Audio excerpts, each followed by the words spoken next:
Today we're going to talk to you about social relations, and one important thing to understand about that is the reproductive limitations, which for males is mating opportunity, and for females is fecundity, which is the reproductive rates. We have here pictured for you anisogamy, which is the difference in gamete size, which is related to Bateman's principle, where there's higher reproductive variance for males, and females invest more energy in gametes because they're larger.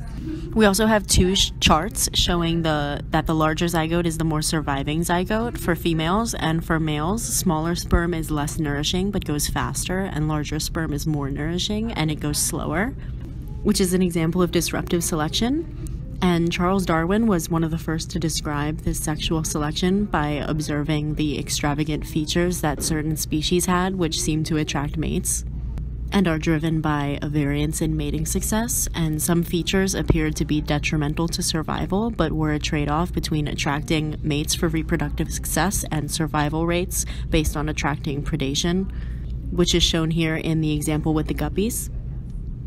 Let's talk about intersexual versus intrasexual selection. Intersexual is between sexes, while intrasexual is an interaction within a sex. A great example of intersexual selection is seen in the long-tailed widow birds. In this case, females are attracted to longer tails, thus mating with longer-tailed males. A study found that males with unnaturally long tails outcompeted those with normal and short tails. Examples of intrasexual selection include male-to-male combat and sperm competition. As a result of sexual selection, sexual dimorphism is evident across the animal kingdom. This can include weaponry, as seen in these two bighorn sheep, the male being the individual with larger horns. Ornamental sexual dimorphism is common in birds, where males are often brightly colored, like the blue superb fairy wren, or possessing a novel feature like the inflatable red sac used for mating displays by the magnificent frigate bird. Lastly, size sexual dimorphism is commonly that males are larger than females, evident in these Asian elephants. And this. Alright, so there are also various mating systems. Monogamy is when one male mates only with one female. Polygamy, when individuals mate with more than one partner, can be split into polygyny, when males mating with more than one female, or like sister wives, and polyandry, where females mate with more than one male. Lastly is promiscuity, when everyone mates with everyone. Mating systems influence sexual selection. An example of this is harem polygyny in elephant seals, where females cluster and males defend their cluster of females from other males. In other situations, males aggregate and display themselves so the females can choose a mate. This is called lekking polygyny and is seen in these sage grouse. Our last main topic is sociality, which is defined as the degree to which individuals in a population tend to associate into social groups and form cooperative societies. There's a wide spectrum of levels of sociality, but social societies can be characterized by parental investment and cooperative breeding, aggregation, vigilance, cooperative feeding, social hierarchy, and kinship. Let's talk about the last one for a second. Kin selection is characterized by favoring the reproductive success of your relatives, even at a cost to your own survival. In other words, an individual is likely to act more altruistically for a relative than they might for a stranger. This is seen in the haplodiploidy of bees. Their mating system allows for evolution of a 75% genetically similar female progeny dedicated to helping their mother bee. Whew, that's all for sociality.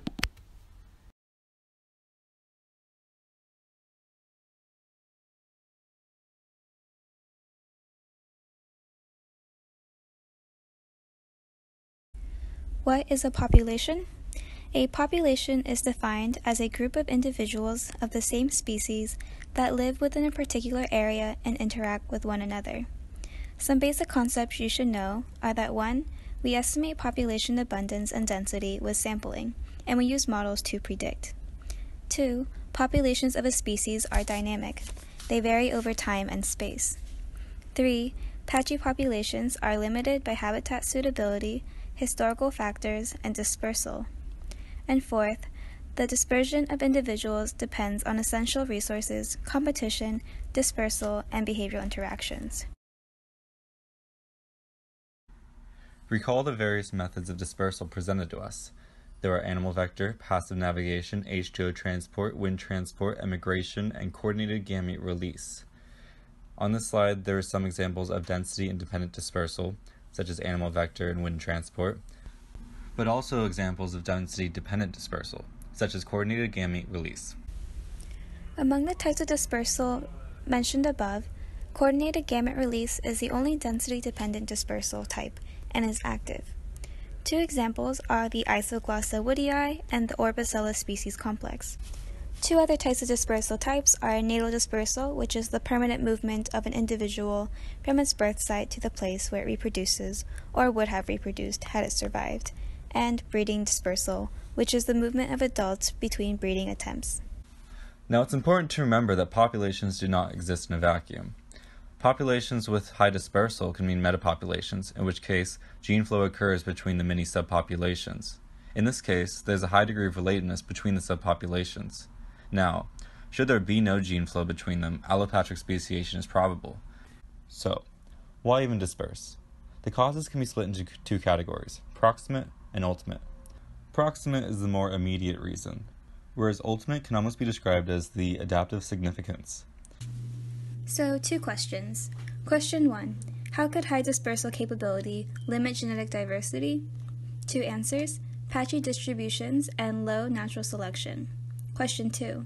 How could limited dispersal capability increase diversity? Two answers. Niche specialization and greenbeard effect. Range is where a species is naturally found, but is not necessarily where the species could live. Dispersal limitation greatly affects range and create large-scale patchiness, whereas small-scale patchiness is usually caused by other factors. Because we can't count the number of individuals within a population, we estimate, using seed traps for trees or quadrants for immobile organisms. In this picture to the right, you'll see an example of a quadrant. The extinction vortex is a phenomenon in which when a population becomes small, there are even more forces to drive that population to become smaller and puts the population at risk for extinction. And lastly, survivorship curves. These are a graphical representation of survivorship as a function of age for a given species. There are a total of 3 types.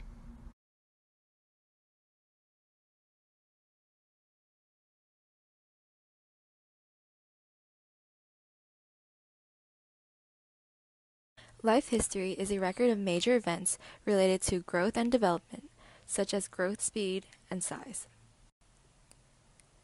Reproduction relates to age at first reproduction, offspring size, and fecundity. Survival measures the cost of reproduction and individual lifespan. This equation estimates generation time by relating age at maturity, survivalship, and fecundity over net reproductive rate. Here we put reproduction on the y-axis, growth and development on the x-axis, and survival on the z-axis. Equilibrium denotes high juvenile survival, low fecundity, and late maturity, such as with deer.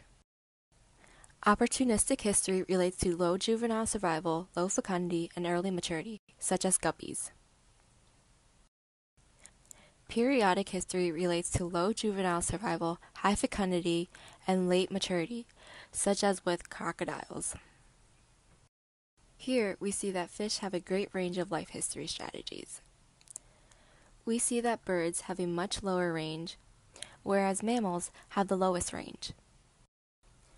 In fact, life histories are closely tied to the logistic population growth equation of R, N, and K.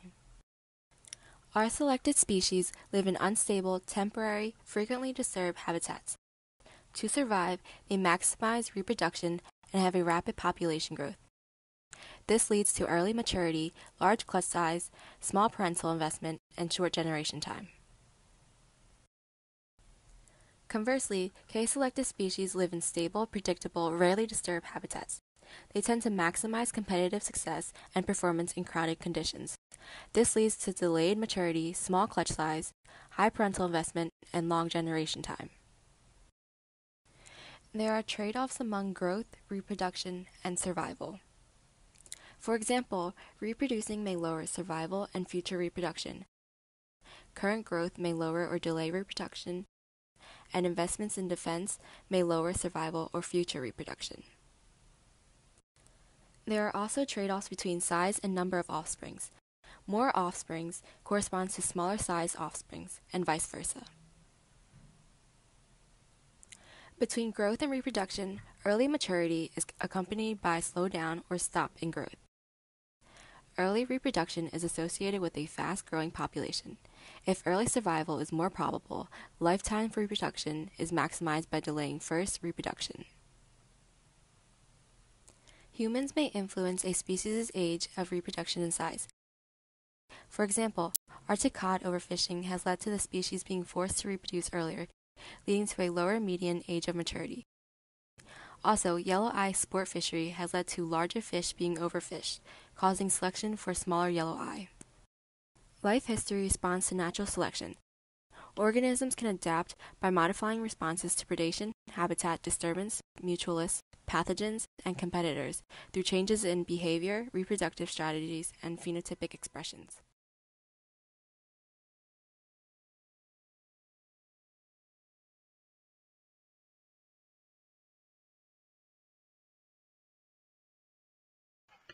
Hey guys, Adrian here, and I'm going to be talking about competition. To begin with, we have intraspecific and interspecific competition, where intraspecific refers to competition within animals of the same species, and interspecific refers to competition of animals in different species.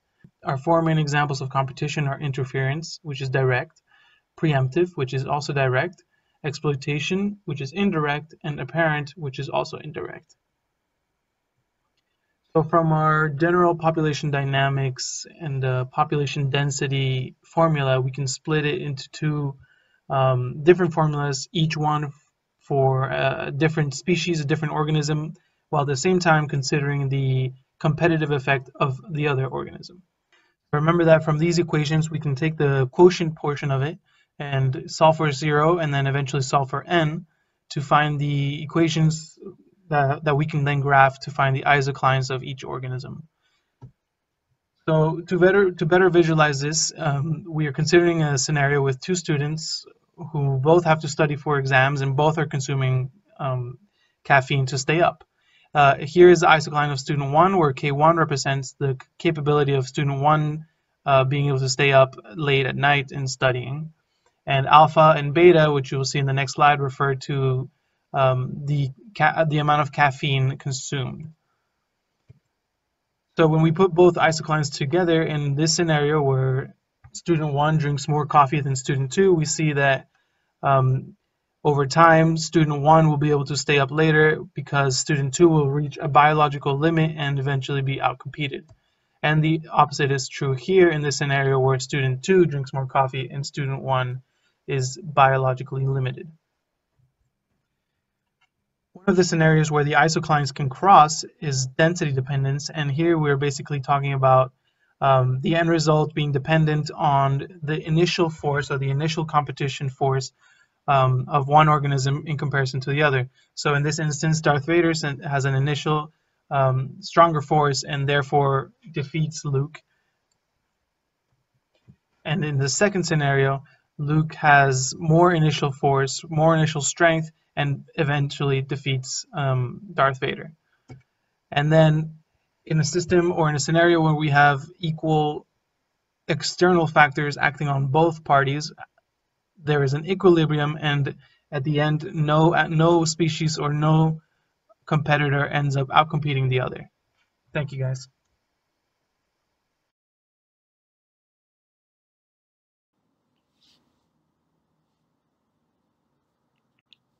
Predation, presented by Anthony Ma and Paulina Key. All types of species interactions can be represented on this wheel. First, neutralism, mutualism, competition, commensalism, amensalism, and finally predation, which we're talking about today. This is when one species benefits from the interaction and the other is harmed.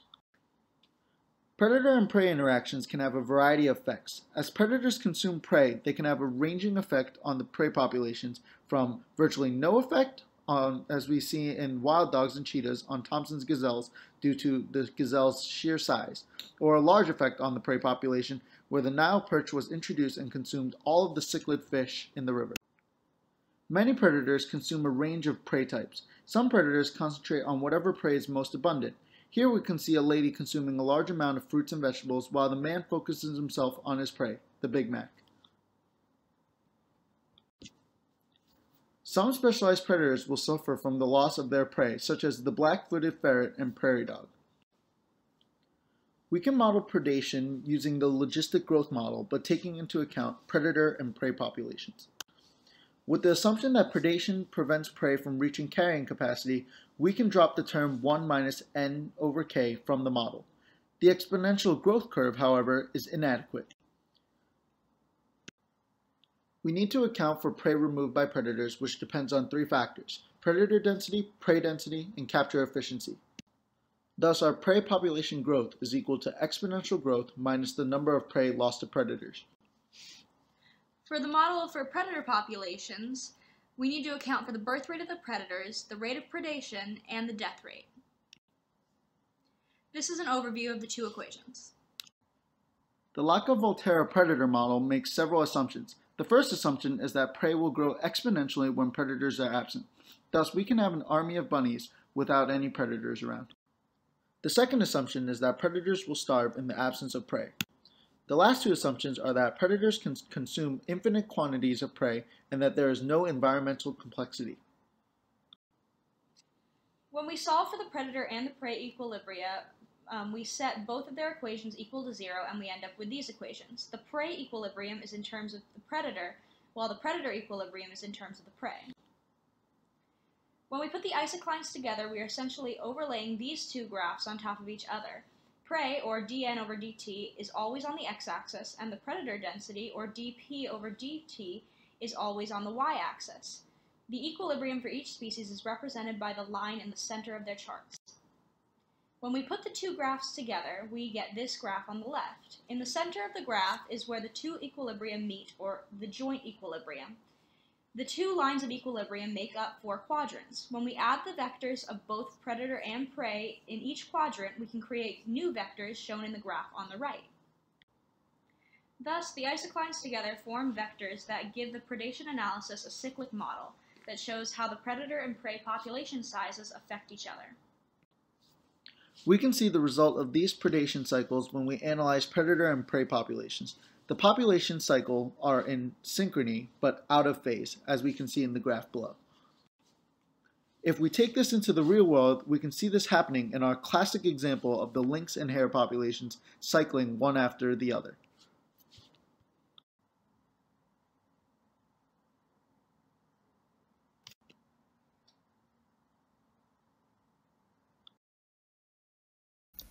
Refugia from predation. There are several different types of refugia. The first utilizing space, with patch dynamic refugia, where predators are often concentrated in small groups, leaving much of the area untended.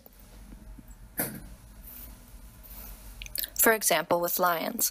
Physical refugia, where prey can find structural escape, for example, flying fish jumping out of the water for great distances, and threshold transitions, for example, with urchins hiding in rock crevices. There's also time. Reproductive periodicity, or seasonal breeding, encourages prey reproduction during inconvenient times for the predator, for example, hibernation and gestation.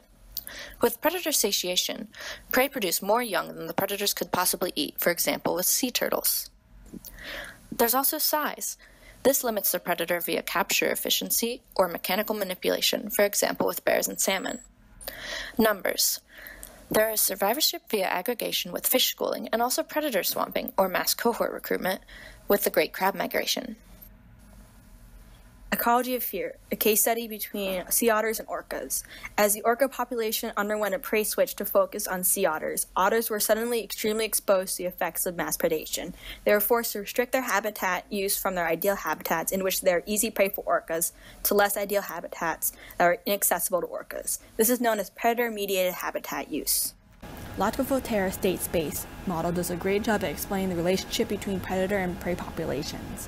In reference to prey, when the population is below dn/dt, the population is increasing, and when the population is above dn/dt, the population is decreasing. In reference to predators, when the population is to the left of dp/dt, the population is decreasing, and when the population is to the right of dp/dt, the population is increasing. When you combine the vectors, you can start to understand the cyclic booms and busts of populations and the time lag between the connected predator and prey populations. First, when the predator population is decreasing, the prey population can grow. Second, the prey population is still increasing and it passes to the right of dp/dt. The prey population is large enough to support a growing predator population, so the predator population increases. Third, the predator population grows to a point where prey population starts to decline. Lastly, predator population starts to decline where there's no longer a prey population long enough to support the predator population. The rectangle on the left is the prey population refugia, which allows for coexistence between predator and prey. When the prey population is small enough, the prey density is so low that the predators are unable to drive the prey population to local extinction. There are several different ways in which prey species aim to avoid predation. For example, there's defense with body armors and spines, detection interference, for example when moths interfere with bats' echolocation, crypsis, or hiding in plain sight, behavior, using lookouts with limited foraging in the open, disruptive coloration, aposematism, where toxic species are very brightly colored, induced crypsis on command. The two types of mimicry being Batesian mimicry, where a palatable species resembles an unpalatable one, and Mullerian mimicry, where several unpalatable species resemble one another.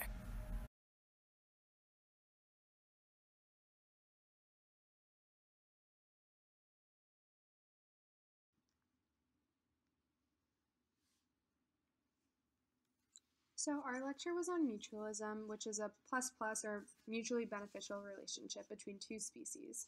So essentially, both species are benefiting from this interaction.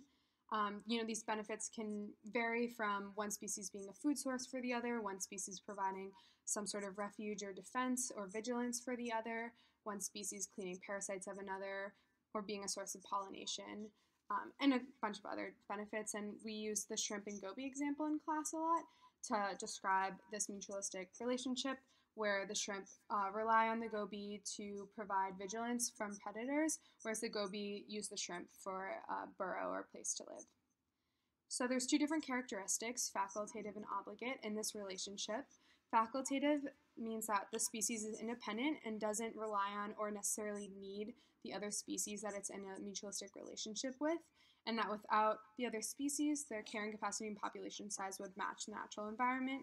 This is the goby in the shrimp goby example, versus the shrimp would be an obligate species. It's completely dependent and reliant on the other species in the relationship, and without that other species, there would be no population of this species. So in class, we manipulated our logistic growth curve again and used 4 different mutualism scenarios on an LV graph, and the 4 listed on the screen, and we'll briefly go into each one. So the first scenario in mutualism isoclines is a runaway facultative system. So both species are facultative, meaning that they can survive and exist without each other. So we see positive K, or positive carrying capacity, on both axes, and what we're seeing in the middle is that both species in that plus-plus region are going to continue to grow as the other one grows, basically going to infinity. Theoretically, of course, in a real environment, we wouldn't see that. It would be limited by other things, but we're seeing basically a runaway in the positive direction towards infinity for both populations. Scenario 2 is another facultative example in which both population sizes will be driven to the central stable point. Here again, both K lines have a positive slope. Scenario 3 is an example of obligate mutualism. Both species cannot exist without the other, so both population lines will not cross the 0 line in the positive region of the graph. The last example is an obligate mutualism example, and any deviation from the central point will cause instability. So if you're in the plus-plus region, you'll see the runaway that we saw in scenario 1. And if you're in the minus-minus region, you'll see collapsing of both populations. These species are even more reliant on each other than the obligate example in scenario 3, because any slight deviation from that central point would cause instability. And so we have a bunch of examples that we've gone over of mutualism in nature, like the relationship between coral and algae and ants and acacia trees.